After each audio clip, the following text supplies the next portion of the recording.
नमस्कार। ज्ञान विज्ञान को आपण समस्त को बहुत बहुत स्वागत। जीवन पाई पंचतत्व को आधार बोली मानि निया जायछि। एथि मध्यरु जल मध्य एक तत्व।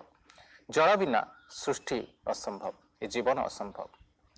दर्शक बंधु, जलर महत्व को एई जिनसरु बुझा जाय परिबो कि दुनियार बड़ बड़ सहर नदीकूल मानकर ही विकसित होइछि। बड़ बड़ प्राचीन सहर मध्य ए नदीकूल मानकर अवस्थित। दर्शक बंधु, मु आपनको इतिहास कहूनी, विज्ञान विषय कहूँ। आज विकास अंध दौड़ आम एमती अनेक अमूल्य संपद खरईचे, से जल एक अमूल्य संपद। ये जल को लेकिन विश्व युद्ध सृष्टि होती। तेज दर्शक बंधु, आज जुगे जल को नहीं एत संकट कहीं, यार कारण कौन, निराकरण केमती हो पार, संपर्क में आज आम ज्ञान विज्ञान चर्चा करवा। ए विषय अधिक आलोचना करबा हम सहित अच्छे doctor Pramod Kumar Panda, principal scientist, Indian Institute of Water Management. हम समस्ते जानिचे कौन कारण होइछ, मुख्य कारण कौन रही जल संकट पे। देखंतु ये जो जल संकटटी आम सम्मुख रे आज उभा होइकी अछि, तार विभिन्न प्रकार कारण अछि। सबुठु बड़ कारण हला जे वर्तमान आमर जलर चाहिदा बढ़िछि। आमर जो जनसंख्या आम बढ़ेचु आ तार आवश्यकता अच्छी, विभिन्न प्रकार आवश्यकता को पूरण करिया पई आमे शिल्पायन हो, द्रुत प्रगति हो, आमे सब सेथिरे शहरीकरण हो, एथिरे आमे आगेचु। तेणु आमर जल आवश्यकता बढ़िछि। आउ गोटे कथा कौन, एई समय आमर अपचयर मात्रा मध्य बढ़िछि। तेणु वर्तमान कौन हेछि ना, आमर जो अपचय मात्राटी बढ़िछि, आमे जो हिसाब रे जल संपद को आगुरी संरक्षण करुले, से संपद को तार सठिक रूप से संरक्षण करि आउ तार अपचय मात्रा को बढ़ाई एवं तार उपयोग को आमे बढ़ाई। वर्तमान प्रश्न उठुची जे ए जो जल संकटटी आपण मानक सम्मुख रे उभा होइके आछि, एटा मौसुमी समय रे हमकु साधारणतः जल संकट देखा जाऊ नाही, किंतु अण मौसुमी ऋतु अर्थात शीत ऋतु और ग्रीष्म ऋतु एठी अति भयंकर रूप धारण कलानी। तार कारण होची मौसुमी ऋतु रे आमे पाखापाखी 1.5 मीटर पानी पाती। मते आम ओडिशार जदि वार्षिक हाराहारी वृष्टिपात आपण देखिबे, प्राय पाखापाखी आमे 1500 मिलीमीटर वर्षा आमे पाउछे। किंतु ए वर्षा जल को जदि आमे भल भाव रे संरक्षण करिके न रखिबा, ताले कोन होची ना, आमर जो भूजल अच्छी, भूतल जल अच्छी, से ठीक भाव में भरण हो पारु ना। आमे कौन करुचंती, आमर शहरीकरण बढ़ीगला, आमे लिफ्ट इरिगेशन माध्यम रे जो उठा जल सेचन अच्छी, आमे समरसिबल पंप जो लगौचंती, ता द्वारा आमे कौन करुचु, प्रचुर मात्रा रे आमे जल आमे उत्तोलन करुचु भूजल। किंतु भूजल भरण पाई आमे पर्याप्त ध्यान दउ नाहंती, जा फल रे कौन होउची ना, आमर उत्तोलन मात्रा आमर भरणर मात्रा ठू अधिक हो जिबारु आमर जो भूजलटी कमी कमी जाउची। तेणु खरा दिने आपण देखिबे विभिन्न ग्राम सहर मानकरे नलकूप सुखी जाउची, कूଅ सुखी जाउची, लोक माने डहल विकल होउचंती पीवा पानीटे पाइया। निश्चित भाव भल कथाटे कहले जे साधारण लोकटे केमिति जानिबो कि वर्षा जल को आमे वर्षा जल होउची, प्रचुर वर्षा जल होउची, किंतु से ऑटोमेटिक एवापोरेशन हो जाउची। किंतु जल को जो वर्षा जल को केमिति आमे संरक्षित रखिबा, आ जो कथाटी कहले आपण भूतल जल को ह्रास जो हो जाउची ताको केमिति आमे रोकि परिबा। देखंतु ए जो कथा कहले, ए जो वर्षा जल संरक्षण आ भूतल जल ह्रास रोकिबा कथा, ए वर्षा जल टा केवल बाष्पीकरण रे जाएनी। आमर जो बाष्पीकरण प्रोसेस अच्छी ताकू आपण रोकी परिबे नाही। तार कारण होची आमर देशटा गोटे ग्रीष्म मंडल देश। आमे सूर्यालोक आम ऊपर पड़िबो ही पड़िबो। सूर्यालोक पड़िले आमर जलाश्रय रु बा पृथ्वी पृष्ठ रु किछि जल बाष्पीकरण रे जीव। अच्छा, सेही जलटी आमे कम करि परिबा केमती ना, आमर कृषि जात जोठी आमे कृषि करूचंती सेठी आमे गोटे मल्चिंग अच्छी, गोटे आवरण अच्छी, ताकू आमे फसल रे कले सेतिरे किछिटा बाष्पीकरण कम हबो। किंतु आपणकर जो नदी अच्छी, ह्रद अच्छी, पोखरी अच्छी, आमे जेते जलाश्रय अच्छी बाष्पीकरण हबो। किंतु सबुठू बड़ हैला जे आमर जो अपचय होउची, वर्षा जल सीधा सड़क कौन होउची ना, आम घर छातरू सेटा पाइप देकी आमर नला को आसिला, नलारू पाख घर नला देकी आमर जो ग्राम अच्छी किंबा आमर जो सहर अच्छी, आमर जो एरिया अच्छी, से नाल रे मिसिला। ଆଜ୍ଞା। ସେଇ ନାଳରୁ ବଡ ନାଳକୁ ଗଲା, ବଡ ନାଳରୁ ନଦୀକୁ ଗଲା, ନଦୀରୁ ସମୁଦ୍ରକୁ ପଳେଇଲା। ତେଣୁ ପ୍ରଶ୍ନ ବର୍ତ୍ତମାନ ହଉଛି ଯେ ଆମେ ଏଇ ଯୋଉ ଆଉ ଗୋଟିଏ କଥା ମୁଁ କହିଦେବି ଯେ ଏଇ ଯୋଉ ଜଳ କଥା କହୁଛନ୍ତି ଆମର ଦର୍ଶକ ବନ୍ଧୁ ଯିଏ ଅଛନ୍ତି ଆଜ୍ଞା। ଯେ ସମଗ୍ର ପୃଥିବୀରେ ଯେତେ ଜଳ ଅଛି ତା ଭିତରୁ 97% ହେଲା ଲବଣାକ୍ତ ଜଳ, ପାଖାପାଖି 3% ମଧୁର ଜଳ। ଆଜ୍ଞା ସାର୍ ଯେମିତି ଏଇ କହୁଥିଲେ। ଯୋଉ ମଧୁର ଜଳଟି ଆପଣ ଦେଖୁଛନ୍ତି ଇଏ କେବଳ ବର୍ଷାରୁ ହିଁ ମିଳିଥାଏ। ଆଜ୍ଞା ଏଇ ଲବଣାକ୍ତ ଜଳକୁ କେତେକ ହେନ୍ତାଳ ଜାତୀୟ ଆଜ୍ଞା। କିମ୍ବା ଲବଣାକ୍ତ ମାଛ ଆଉ ଲବଣାକ୍ତ ଜୀବଜନ୍ତୁକୁ ଛାଡିଦେଲେ ଆମର ଯେତେ ସବୁ ପୃଥିବୀ ପୃଷ୍ଠରେ ବାସ କରୁଛନ୍ତି ମନୁଷ୍ୟ, ପଶୁପକ୍ଷୀ, ଗୋରୁ ଗାଈ, ଆପଣଙ୍କର ବୃକ୍ଷଲତା ସମସ୍ତଙ୍କୁ ମଧୁର ଜଳ ଦରକାର। ତେଣୁ ଏଇ ଯୋଉ ମାତ୍ର 3% ମଧୁର ଜଳ ରହିଲା ତାର ମୁଖ୍ୟ ସ୍ରୋତ ହେଲା ବର୍ଷା ଜଳ। ତେଣୁ ଏଇ ବର୍ଷା ଜଳକୁ ଆମେ କଣ କରିବା ନା ବିଭିନ୍ନ ଆମର ଡ୍ୟାମ ମାଧ୍ୟମରେ, ପୋଖରୀ ମାଧ୍ୟମରେ ଆମର ବର୍ଷା ଜଳ ସଂରକ୍ଷଣ ଯୋଉ ଆମର ଘର ଛାତରେ ଯୋଉ ବର୍ଷା ଜଳ ସଂରକ୍ଷଣ କିଟ୍ ମାଧ୍ୟମରେ ଆମକୁ ତାକୁ କଣ କରିବାକୁ ପଡିବ, ସଂଗ୍ରହ କରିବାକୁ ପଡିବ ଏବଂ ତାର ସେଇ ଜଳକୁ ଆମର ବିଭିନ୍ନ ଉପଯୋଗରେ ନବାକୁ ପଡିବ ଏବଂ ଆମର ଭୂତଳ ଜଳର ଯୋଉ ଉତ୍ତୋଳନକୁ ଆମକୁ କମ କରିବାକୁ ନିଶ୍ଚିତ ପଡିବ। ଭାବରେ ପ୍ରଫେସର ପାତ୍ର ଆଚ୍ଛା, ଆପଣ ଏଇ ଯୋଉ ପ୍ରଶ୍ନ କଲେ ଯେ ଚାଷରେ ଯେହେତୁ ସିଂହଭାଗ ଜଳ ଉପଯୋଗ ହଉଛି ସେଇ ଯୋଉ ଜଳର ଅପଚୟଟାକୁ କେମିତି ରୋକିବା, ତା ପୂର୍ବରୁ ଆପଣଙ୍କର ଗୋଟେ ଭଲ ପ୍ରଶ୍ନ ଥିଲା ଯେ କୃତ୍ରିମ ଉପାୟରେ ଆମେ କେମିତି ଭୂଜଳ ଭରଣ କରିବା, ତା ବିଷୟରେ ମୁଁ ମଧ୍ୟ ଟିକେ କହିଦେବାକୁ ଚାହୁଁଛି ଆଉ ଟିକେ ଯୋଡ଼ିବାକୁ ଚାହୁଁଛି।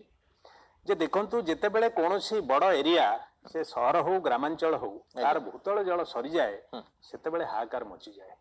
କାହିଁକି ନା ଆମେ ଛୋଟ ମୋଟ ଏରିଆରେ ଆମେ ଟ୍ରାକ୍ଟର ସାହାଯ୍ୟରେ ଜଳ ଯୋଗାଣ କରିପାରିବା, କିନ୍ତୁ ଯଦି ବଡ଼ ଏରିଆ ହେଇଗଲା ତ ଆମେ ତ ସବୁ ଗାଁକୁ ବର୍ତ୍ତମାନ ଆମେ ପାଇପ୍ ଯୋଗେ ପାଣି ଯୋଗେଇ ପାରିନାହାନ୍ତି। ତେଣୁ କୂଅ ପୋଖରୀରେ ଯେତେବେଳେ ନଳକୂପର ପାଣି ଶୁଖିଯାଏ ବହୁତ ଅସୁବିଧା ହୁଏ। ସବୁଠୁ ବଡ଼ ଅସୁବିଧା ହୁଏ ଯେ ବଡ଼ ବଡ଼ ଗଛ ଗୁଡ଼ିକ ସେମାନେ ବର୍ଷା ଦିନ ପାଣି ପାଆନ୍ତି, କିନ୍ତୁ ଯଦି ଭୂତଳ ଜଳଟି ସରିଯିବ ଆପଣଙ୍କର ଆମ୍ବ ଗଛ, ବରଗଛ, ଓସ୍ତ ଗଛ ଯଦି ମାଟି ଭିତରେ ପାଣି ନ ରହିବ ସେ ସବୁ ମରିଯିବେ। ତେଣୁ ବହୁତ ଅସୁବିଧା ହବ। ସେଥିପାଇଁ ଆମେ ବୈଜ୍ଞାନିକ ମାନେ ଗବେଷଣା କରି କଣ କରିଛୁ ନା ନୂତନ ପଦ୍ଧତିରେ କୃତ୍ରିମ ଉପାୟରେ କେମିତି ଭୂଜଳ ଭରଣ ହବ ସେଥିପାଇଁ ଉପାୟ ବାହାର କରିଛୁ। ଯେ ଯେତେବେଳେ ବର୍ଷା ଋତୁରେ ଆପଣଙ୍କର ମହାନଦୀ ହଉ, ବ୍ରାହ୍ମଣୀ ହଉ, ବୈତରଣୀ, ବଡ଼ ବଡ଼ ନଦୀ କିମ୍ବା ନାଳ ହଉ କିମ୍ବା ପୋଖରୀ କିମ୍ବା ହ୍ରଦ ଯୋଉଠି ଆପଣ ପାଣି ଚାଲୁଛି 4 ମାସ ସେଇଠି କଣ କରାଯିବ ନା ତା ଶଯ୍ୟାକୁ ଖରାଦିନେ ଆମେ କଣ କରିବୁ ବୋରିଂ କରିକି ଗୋଟେ ଆପଣଙ୍କର 100 ଫୁଟ 200 ଫୁଟ ଯୋଉଠି ଜଳସ୍ତରଟି ଅଛି ଯୋଉଟାକୁ ଆମେ ଇଂରାଜୀରେ ଆକ୍ୱିଫର କହୁଛନ୍ତି, ଯୋଉଟାକୁ ଦେଶୀ ଭାଷାରେ କହନ୍ତି ଲେୟାର ପଡିଲା, ଯୋଉମାନେ ନଳକୂପ ଖୋଳନ୍ତି କହନ୍ତି ଆଜ୍ଞା ଆପଣ ଏତିକି ଗଭୀରରେ ଲେୟାର ପଡିଲା, ସେତିକି ପର୍ଯ୍ୟନ୍ତ ଆମେ କଣ କରୁ ତାକୁ ନା ତାକୁ ଗୋଟେ ବୋରିଂ କରିକି ଆମେ ଗୋଟେ ଗତ୍ର ତିଆରି କରୁ। ତା ଦେହରେ କଣ କରାଯାଏ ନା ଆମେ ପାଇପ ଦଉ, ଯୋଉ ପାଇପଟା ପରଫୋରେଟେଡ ପାଇପ ମାନେ ସେ ପାଇପଟି କଣା କଣା ହେଇଥିବ, କରା ହେଇକି ସେ ପାଇପଟି ବସାଯାଏ। ଧର ସପୋଜ ଆପଣଙ୍କର ଜଳସ୍ତରଟି ଅଛି 180 ଫୁଟ ଗଭୀରରେ, ତେଣୁ 180 ଫୁଟରେ ଆମେ ମହାନଦୀ ବାଲି ଶଯ୍ୟାରେ ତାକୁ ବୋରିଂ କରି ବସେଇ ଦଉ। କିନ୍ତୁ ତା ସହିତ ଯେହେତୁ ମହାନଦୀରେ ଯେତେବେଳେ ପାଣି ଆସୁଛି କାଠି ଅଛି, କୋଟା ଅଛି, ପଥର ଅଛି, ଅନ୍ୟାନ୍ୟ ଜିନିଷ ଅଛି, ତେଣୁ ସେଗୁଡା ସବୁ ଭରିଯିବ। ସେଥିପାଇଁ ଆମେ କଣ କରୁ ଗୋଟେ ଫିଲ୍ଟର ଚ୍ୟାମ୍ବରଟେ ତିଆରି କରୁ। ତା ପାଖରେ ଗୋଟେ ଅନମ୍ୟାନ ଫିଲ୍ଟର ଚ୍ୟାମ୍ବର, କୌଣସି ମଣିଷର ଦରକାର ନାହିଁ, ସେଟାରେ ସେଇ तार फिल्टरिंग मटेरियल सब देकी से गोटे अनमैन फिल्टर जोटा लोक लगे से कौन करिवो ना सेई पानीटा को फिल्टर करके आ भीतर को छाड़िबो ए पाइप भीतर को आ ए पानी डायरेक्ट जाइकी सीधा सड़क जीव भूतल जल को आपणकर भूतल जल भरी सो दैट जो जो एरिया रे आपणकर भूतल जल सरीगला आमे ई वर्षा जल को कृत्रिम ताकू आमे कहूचु कृत्रिम भूजल भरण यूनिट कृत्रिम भूजल भरण यूनिट टी आमे विभिन्न एरिया रे मु जेतेबेले आग्रा रे थिली आमे मध्य भारत रे बहुत जगह रे आमे ताकू स्थापन करिचु राजस्थान रे करिचु भरतपुर जिल्ला रे एवं आमे देखिचु जे तार सुफल बहुत संगे संगे आपण जदी वर्षा ऋतु रे कृत्रिम भूजल भरण यूनिट टी स्थापन करिदेबे ताले वर्षा दिने आपणकर पानी जाइकी भूतल जल भरिबो आपण देखिबे आउ खरा दिने आपण को पोखरु पानी सखिबो ना। अच्छा आउ गोटे प्रश्न एबे जो कहउथले कृषि क्षेत्र रे देखंतु हमर कृषि क्षेत्र रे पाखा पाखी हमें 70 भाग जल यूज करू जो टोटल ଆମର जो जल आवश्यकता अच्छी भारत वर्षर प्राय पाखापाखि 70 भागरू अधिक आम कौन करूँ ना कृषि क्षेत्र पर उपयुक्त। अच्छा यही कृषि क्षेत्र में आमर साधारणतः पूर्व जो प्रचलित प्रथा अच्छी आमे ताकू बुड़ा जलसेचन बा सियार प्रणाली जलसेचन रे आमर साधारणतः चाषी भाई माने अभ्यस्त से प्रणाली व्यवहार करुथिबारु आमर अधिक जल अपचय होता है। खाली जल अपचय हुएनि से जितेबाला आम बुड़ा जलसेचन टी करती किंबा सियार पद्धति रे जलसेचन करती से जल कौन करे ना आमर जो मूल्यवान सार को घोल माने ता सहित मिसी द्रवण बनै कि ताकू आमु कौन करे भूतल जल को नहीं कि आमर भूतल जल को कौन करे विषाक्त कर दिए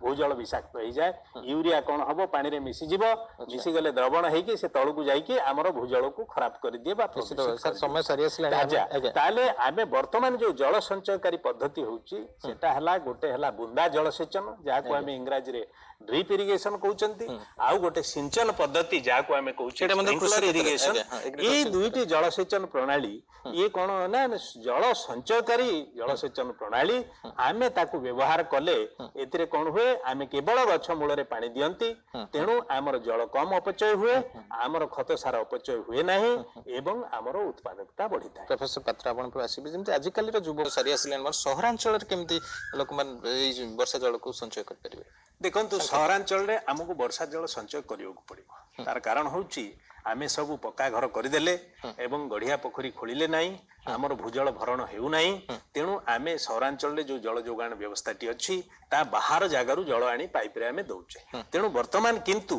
आमे 1.5 मीटर पानी वर्ष को पाउचे प्रति घर तार छात रे जदी एरिया रे हिसाब करिवे 1.5 मीटर ऊंचार से माने पानी पाउचंती तेणु एई जल को आमे किछि अंश आमे ताकू संग्रह करिकी आमे हमर गाड़ी धोइबा बासन माजिबा कपड़ा सफा करिबा किंबा हमर जो गार्डन अछि हमर बगीचा रे पानी दबा एई सब को व्यवहार करिबा आउ किछि जल को आमे कोन करिबा भूतल जल भरण भूजल भरण पई छाड़ीबा जहा द्वारा एई जो मूल्यवान वर्षा जलटी जो नाल को न जाई एटा कोन हबो ना हमर भूजल भरण रे सहाय्य करिवो आउ भूतल जल आमे कम उत्तोलन करिबा मु काहे कहि दैछि आगुरु जतने भी कहतले जो जलाशय रहिछि तार जलाशय जो धारण क्षमता केमते बढ़ाई परिबा। अच्छा देखंतु एटा भी गोटे भलो कथा जे देखंतु आमर वर्षा होउची वर्षा जेतेबेले हबो जेहेतु आमर पूरा सबु माटी उपरे घास नाही गछ नाही कभर नाही तेणु किछिटा मूर्तिकाक्षय निश्चय हबो एई जो मूर्तिकाक्षय होउची से आसी कोन करूची ना जलाश्रय रे पड़िबो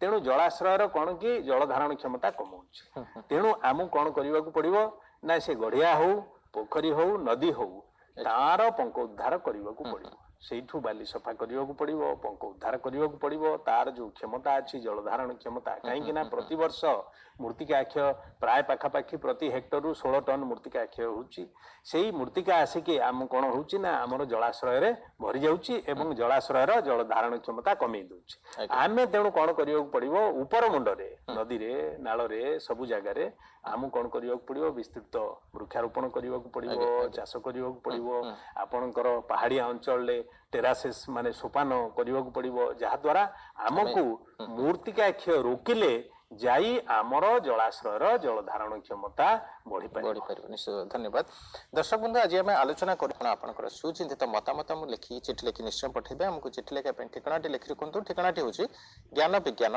मार्फत कार्यक्रम मुख्य दूरदर्शन केन्द्र भुवनेश्वर 751-005। तो आज तो समय कार्यक्रम को ये रखा। नमस्कार।